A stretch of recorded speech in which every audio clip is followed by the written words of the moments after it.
Hi again. So let's talk about talking too fast. Speed, or how fast you speak, is really important in IELTS. Like most things in the IELTS speaking test, what you need to focus on is speaking in a natural way and at a natural speed. This, of course, means different things for different people. There's a range of speeds which are acceptable. You don't want to speak very fast, and you don't want to speak very slow. So the band descriptors mention fast speech and slow speech in various places, and both of them can cause you problems.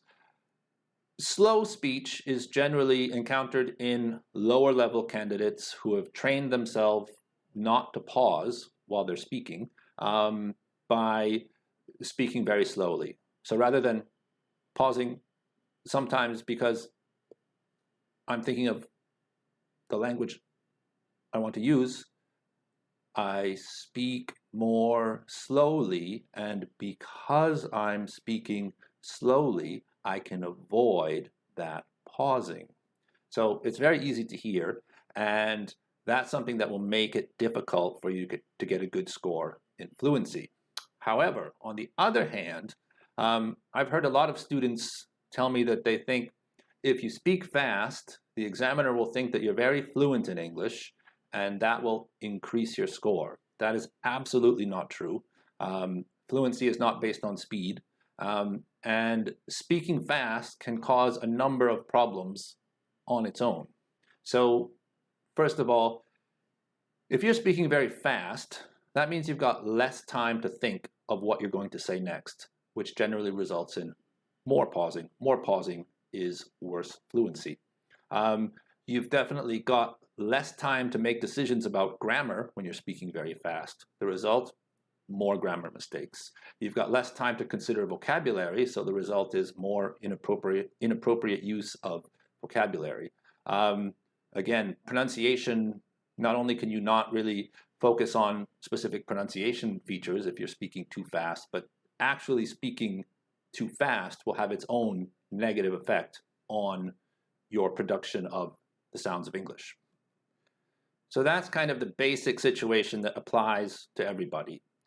Now, there's a secondary issue, and that depends on what language you speak as your first language. So this has to do with timing, the timing of language. So the timing of language is similar to the timing of music. You have beats, and beats keep the time. So it's the same with languages.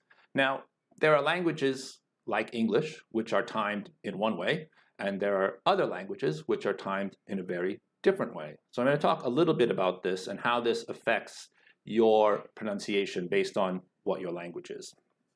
So the two groups are called syllable-timed languages and stress-timed languages. In a syllable-timed language, each syllable gets a beat. So if you want to talk more, you have to add more syllables to your speech. All of the syllables or the beats are equal in length in a syllable-timed language, which is different from a stress-timed language. So a stress-timed language, which is a language like English, in English, we give the stress to the content words in a sentence, or the important words in a sentence. So I'll give you some examples a little bit later. But essentially, some of the beats are longer and more pronounced, and some of the beats are shorter. Or they don't exist, and we just fit words in between the longer, more pronounced beats. So other languages which have stress timing are Dutch, Swedish, Thai, Russian, Arabic. I'll try to put a list of common languages for each group in the lesson notes below the video on the website. More languages seem to be syllable timed.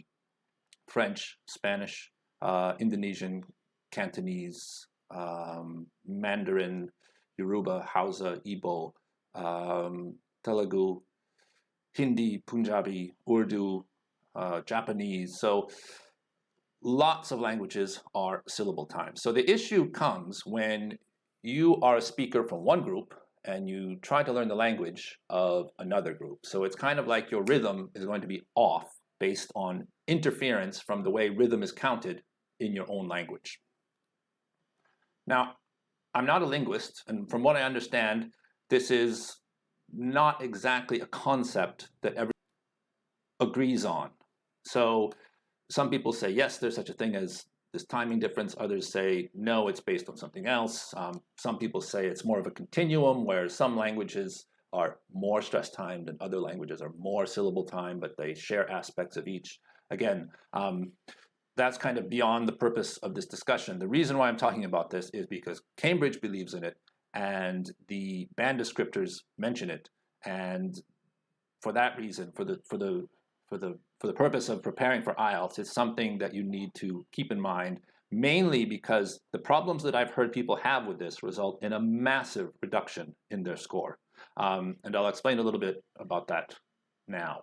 So if you take, let's say, India and Nigeria, those are two places where you've got a lot of people who are essentially native English speakers or very close to native English speakers, or people who have learned English at school, have gone to school in English, learned it at a very young age, live in places where English is often used. So you've got these people who are essentially, let's call them native or near native English speakers. Remember, English is a stress time language. Now, the languages in those places, India has a lot of languages, and most of, actually the whole of South Asia has a lot of languages, and most of them seem to be syllable timed. There may be some exceptions, but all the ones I know of and the ones that I mentioned are syllable timed. So speakers of those languages that use stress timing, when they speak English, they introduce a kind of syllable timing aspect to the speaking of English, which makes English sound different. It's further complicated by the fact that, they're native speakers or near native speakers, so they're very fluent in English, and that means they can speak very fast. And the feeling I get about the speakers of those other languages, when I hear them speak, I don't know for sure because I don't speak those languages, but it sounds to me like they're speaking very fast. I've heard other people say that English speakers also speak fast, but like when I hear Spanish speakers, they sound like they're speaking faster than English speakers when English speakers are speaking fast. So, people speak languages at different levels of speed, and I'm a teacher, so I tend to be more on the slow side, but other English speakers may speak quite fast.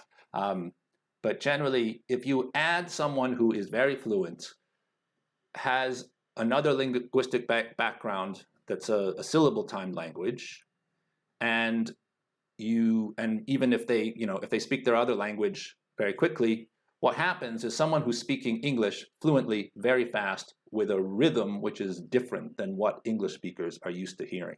And so you'll often hear people from these places who have extremely good vocabulary, grammar, other aspects of their pronunciation are fine, but because they're speaking so fast, it's really, really difficult to understand them. So one way to think about it is, the way that the English is timed. So if I time the beats, now again, this is stress timing, and so the beats are gonna fall on the important words, right? So if I say, do you want a coffee? Do you want a coffee? Do you want a coffee? Do you want a coffee? Want coffee, right? Do you want a coffee? Do you want to get a coffee? Do you want to get a coffee? Do you want to get a coffee with me? Do you want to get a coffee with me? Do you want to get a coffee with me?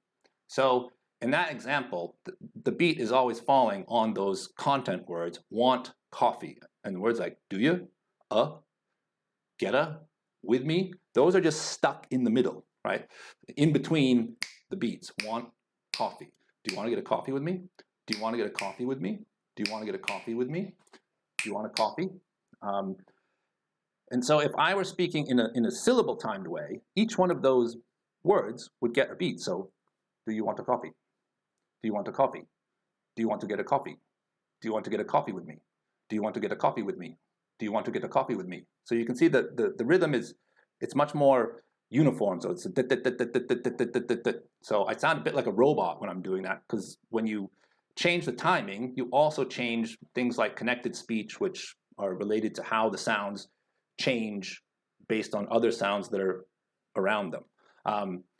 So obviously this is a problem if the examiner has a really hard time understanding you, regardless of how fantastic your grammar or your vocab is. And there's something that you've got to do to fix it. And, you know, there's a really, really, really simple thing to do, and that is slow down. Now, if you slow down significantly, you're not necessarily going to change from syllable timing to stress timing, but speaking English in a sort of syllable timed way, much more slowly, sounds reasonably close to stress timing, and more importantly, it's very easy to understand. So the practical result of this is I've taught plenty of students from South Asia, China, from Nigeria, Spain, and if you can get them to slow down and be conscious of it, which is difficult because when you go into the test, you're nervous. And one of the things that people often do, particularly if they're fluent in a language, is they speed up because they're nervous. So you've really got to train yourself to focus on how fast you're speaking and slow it down and keep it slow, because it's very easy to fall back into the fast pace once you've started if you're not focusing on it. So really you have to focus on doing this while you practice until you can do it flawlessly. Because the result is generally, the students that I would meet with had been surprised because their English was really good and they'd gotten 6.5, sometimes multiple times in the exam. Simply by slowing down, the result was generally their score went up from 6.5 to 7.5 or 8. That's with doing nothing else. Now that doesn't mean if you have a low level of English and you speak a syllable time language and you just slow down, you're going to get band 8. But you'll get a higher score than you would if you spoke fast. So again, the same has happened with students who got 5, their score went up to 6. It has a huge impact on your score. So one way you can do this is by speaking with someone who's from a different part of the world as you. And so if you speak quickly, they're going to have a hard time understanding you. And so if you get a speaking partner from a different country, and if you practice speaking together, what you should be looking for is whether or not they understand you. And so often when people are slowing down, but they're still speaking too fast, their speaking partner cannot understand them. And the change comes when they can understand them. So if your speaking partner can understand you, that generally means that you have slowed down enough so that you are speaking in a way that is very easy to understand. So the other option is, you could have a teacher. Sometimes if you get a teacher from the same region that you're from, they won't have this problem because they'll find, let's say it's a Spanish speaker and they have a Spanish speaking teacher, they're going to find it very easy to understand syllable timed English from a Spanish speaker. So find either, someone who's an examiner, native speaker of English, or a teacher from a different region, or a teacher who's aware of this, or again, a speaking partner from a different part of the world that can sort of keep you on track for not speaking too fast. Often people will say when they get to the point where they're now speaking slow enough that their pronunciation is really clear, they say, I feel like I'm speaking too slow. And that can sometimes be a kind of diagnostic way for you to recognize that, okay, when I feel like I'm speaking too slow, I'm actually speaking at the perfect pace. So if you've had this experience where you've gotten a low score, you know that your English is really good, especially if you've been told by people that you speak very fast, this could be the issue. And again, this isn't just kind of an academic discussion of this aspect of speaking, because the reason why it is so important is because examiners are trained to listen for it. And when this type of thing is mentioned in the band descriptors, it's at the lower scores. So people who need band 7 or higher in speaking generally need band 7 or higher in pronunciation. And that means that the examiner can't hear this syllable timing to the degree that it interrupts the rhythm of someone speaking and the clarity of their pronunciation. So if any of these things apply to you, again, check your language below the video, see if it's there. If you're a Russian speaker, an Arabic speaker, a Thai speaker, you speak Dutch, then you really don't have to worry about this. That doesn't mean you should you should speak fast for the reasons I mentioned at the beginning of the video, but it means that you don't necessarily have to worry about this rhythmic difference causing a problem with people understanding you. If you don't see your language listed there, usually if you Google like the name of your language, let's say Italian syllable timed or Italian stress timed, you'll usually find the information in Google. So again, figure out which language you speak, which group you come from, and factor that into your preparation extensively until you can do it successfully without thinking about it too much. And you'll have a much better chance of getting a good mark on the speaking test, which represents your high level of English.